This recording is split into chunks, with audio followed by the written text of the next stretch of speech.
என்ன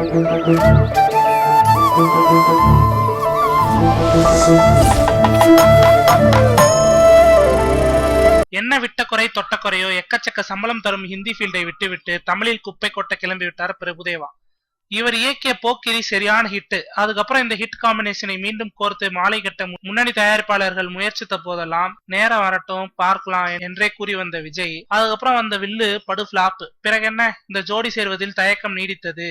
ஆனால் மீண்டும் ஒரு தமிழ் படத்தை இயக்க பிரபுதேவாவுக்கு நேரம் வந்தாச்சு. பிரபுதேவாவுடன் சேர்வதற்கு விஜய்க்கு தான் நேரம் வரவில்லை. பிரபல கல்வி தந்தை ஐசிரி கணேஷ் தயாரிக்கும் ஒரு புதிய படத்தை தான் இயக்க போகிறார் மாஸ்டர். இதில் கார்த்தியும் விஷாலும் இணைந்து நடிக்கப் போகிறார்கள். படத்திற்கு கருப்பு ராஜா வெள்ள ராஜா என்று பெயர் வைத்திருக்கிறார்களாம். பிரபுதேவா அழைத்தால் விஜய் கால் ஷீட் தர எப்போதும் ரெடி என்கிற சூழலில் தான் இப்படி ஒரு முடிவை எடுத்திருக்கிறார் மாஸ்டர். ஏன் அப்படின்னு கேட்டீங்கன்னா அதற்கு வேற யாரும் காரணம் இல்ல, பணம் போட்ட ஐசிரி கணேஷ் தான் காரணமா. இந்த படத்தை நான் விஷாலுக்கு செய்யற மரியாதையா நினைக்கிறேன், அதனால்தான் நடிகர் சங்கத்தின் தூண்களான விஷாலுக்கும் கார்த்தியும் நடிக்கட்டும் என்று கூறிவிட்டாராம். இதற்கு முன் பிரபுதேவா விஷால் இணைந்த வெடி நமத்து போனது நினைவிருக்கலாம். இதற்கிடையில் நயன்தாரா உச்சத்தில் இருக்கிற இதே ஃபீல்டுக்குள் மறுபடியும் என்ட்ரி கொடுத்து அவர் போகிற இடத்தையெல்லாம் தன் பேரும் பேச வைக்க வேண்டும் என்று சூழல் வைத்திருக்கிறார் பிரபுதேவா. அதனால் இன்னும் 6-7 வருஷங்களுக்கு இதே கோடம்பாக்கம் சந்து பொந்துகளில் மாஸ்டரின் நடனத்தை பார்க்க முடியும். ஆந்தையின் சிரிப்புக்கெல்லாம் அஞ்சு நடுங்கன்னா அதுக்கு பேரு காடு இல்ல.